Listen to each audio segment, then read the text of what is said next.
Bueno, se hacen sal y agua las propuestas de alivios contributivos con las que los candidatos del Partido Popular y Nuevo Progresista a la gobernación pretendían conquistar el voto del elector, ofreciendo villas y castillas que iban desde cero contribuciones o ingresos para todo el que ganara menos de $20.000 anuales hasta la eliminación de planillas de contribución para los que ganasen $30.000 o menos.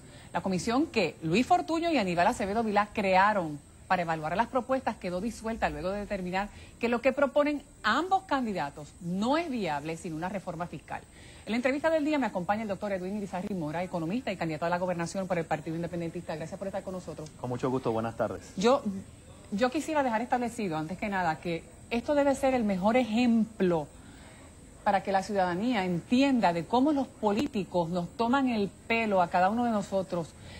No solamente nos toman el pelo, nos engañan, nos manipulan, juegan con nuestros bolsillos y juegan con nuestras necesidades. Aquí quedó evidenciado y me parece que me gustaría que me dijera el doctor en economía, Edwin Irizarry Mora, si es cierto o no es cierto que desde un principio esto fue un engaño para todo el mundo. Bueno, precisamente lo conversamos aquí hace aproximadamente... Julio 31, más o menos, para esa fecha. 2 semanas y pico, ¿verdad? 3 semanas exactamente. Estuvimos conversando sobre esto. Esto eran propuestas que se hicieron en primer lugar a 3 meses de las elecciones para tratar de atraer el voto de unos sectores del electorado que el PNP y el Partido Popular saben que han sido castigados con las decisiones de política contributiva que ambos, el PNP y el Partido Popular, han estado aprobando durante los pasados 16 años. Y en aquella ocasión yo te decía y reitero aquí hoy que si en 16 años ellos no tuvieron la voluntad para aprobar legislación para llevar justicia contributiva a las personas que ya pagan los impuestos en Puerto Rico, 82 centavos de cada dólar que recauda el gobierno, lo paga la clase asalariada. Bueno, pues que en 3 meses decirle a un grupo de profesionales que en 5 días tenían que tener preparado un documento, me parece que es absurdo, me parece que es ridículo, y que esto es nuevamente la demagogia de tanto del PNP como del Partido Popular para tratar de llegarse al electorado a 3 meses de las elecciones. Sabíamos que esto no iba a llegar a ningún sitio. Usted dijo en aquel momento, y recuerdo bien sus palabras, de que esto llevaría a la quiebra al país y al gobierno. Y básicamente es lo que están diciendo los 6 economistas que analizaron esta propuesta, que esto sin una reforma fiscal no es viable, y esto lo estamos diciendo desde que se aprobó el IBU. O sea, esto no es nuevo, esto no hay que ser un erudito para saberlo. Correcto. Y lo analiza con toda razón, de esa manera, como la mayor parte de nuestro pueblo lo ve de esa manera. Aquí nunca ha habido la voluntad en ninguna de las administraciones del PNP ni del Partido Popular de identificar primero los sectores que tienen la capacidad de pago, que en el caso particular de Puerto Rico son las grandes corporaciones exentas que el año pasado se llevaron más de 34.000 millones de dólares de Puerto Rico, pagando una cantidad ínfima en impuestos. Aquí se sabe dónde está el dinero.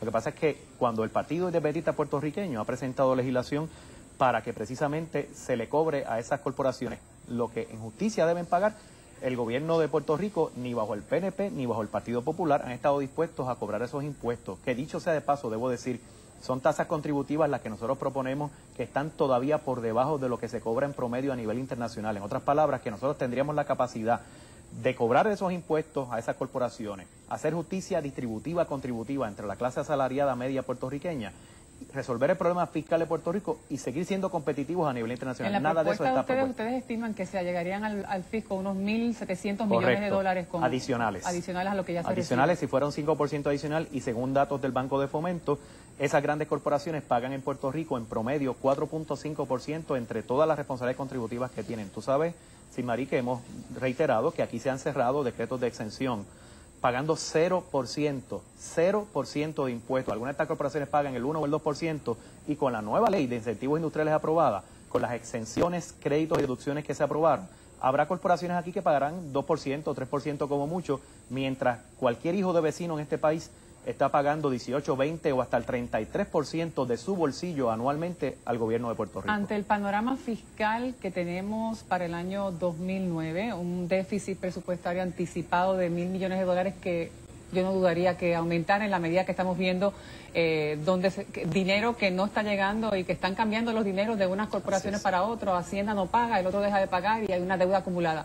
¿Cuál es el panorama económico en términos del contribuyente, que se le pueda hacer algún tipo de justicia salarial o justicia contributiva con una reforma fiscal real? Podríamos hacerle justicia al contribuyente, y esa es la propuesta nuestra, si desde ya aprobamos la legislación que está presentada. La última fue abril de 2006, 3 proyectos de ley que no son no tienen el propósito de cobrar contribuciones ni penalizantes ni confiscatorias a estas grandes corporaciones. Que paguen lo que con justicia deben pagar. De esa manera, Silmari, podríamos reducir en promedio, según nuestros cálculos, en un 20% en todos los brackets contributivos, y cada familia, cada individuo en Puerto Rico podría tener un alivio en su bolsillo, pero de verdad no tendríamos que regresar al sistema de arbitrio y podríamos eliminar el impuesto sobre las ventas y uso, porque estamos hablando de 1.700 millones de dólares adicionales que servirían para cuidar el presupuesto y para que nuestras familias, nuestra clase trabajadora, la gente que paga los impuestos en este país, 1.200.000 y pico personas que sale todos los días a trabajar, tenga de verdad un alivio en su bolsillo.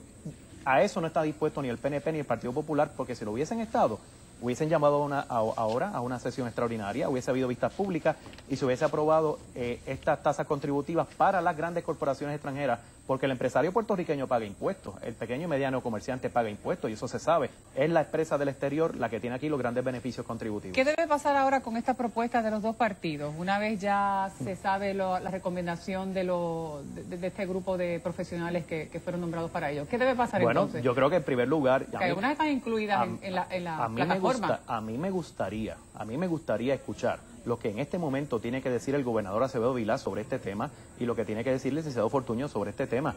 Y yo estoy dispuesto a debatirlo desde ya, que no esperemos a octubre los debates, que vamos a debatir esto desde ahora. ¿Por qué? Se empecinaron, se obstinaron en presentar unas recomendaciones de política pública cuando ellos sabían que no iba a dar tiempo.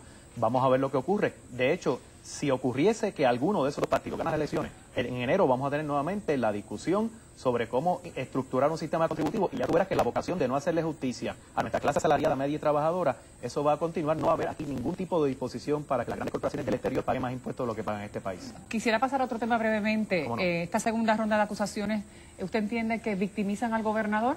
Yo entiendo que este es un proceso que va a continuar. Evidentemente el Tribunal Federal en Puerto Rico, ni el gobernador de Puerto Rico, ninguno de los dos tiene ninguna credibilidad en el país. Este es un proceso que va a continuar. Lo que a mí me llama la atención, y me siento indignado por eso, como se siente la inmensa mayoría de nuestra gente, es que cuando el gobernador se le pregunta sobre este asunto, es como si estuviese pidiendo ahora 24 absoluciones, como si él no estuviese consciente de que hay 24 acusaciones en su contra, y entonces él piensa que el país no está consciente de esto. Cuando él habló sobre el tema ayer, es como si estuviese en el país de las maravillas. Yo creo que él tiene que asumir una responsabilidad en esto, y que en ese sentido me parece que el pueblo de Puerto Rico está muy pendiente de lo que está ocurriendo, y que el costo político en este momento para el Partido Popular es un costo gravísimo, grande, y ellos son los que tienen que tomar la decisión sobre el futuro de ese partido. El gobernador alegó ayer, y con esto culminamos, el gobernador alegó ayer que es persecución, y lo ha dicho en la primera ocasión también, que esto es una persecución contra él.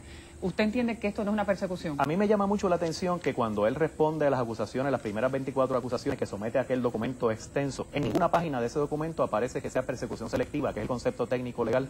No aparece alegado eso en el escrito que él somete. Así que yo creo que él está diciendo esto para el público, para la grada, pero en el proceso judicial tal parece que son otras las cosas que está diciendo. Y me llama mucho la atención que no aparezca en el documento que se trata de persecución selectiva. ¿Usted entiende que no hay una persecución en este caso? No, yo no descarto ni veo, o sea, el Tribunal Federal en Puerto Rico tiene y siempre ha tenido una participación en la vida política del país, no tengamos la menor duda, y los independentistas somos los más que sabemos eso. La presencia del Tribunal Federal, como de todas estas instituciones como el FBI, Fiscalía, etcétera, siempre ha tenido una participación, una presencia política en el país, porque esto es parte de la relación colonial de Puerto Rico.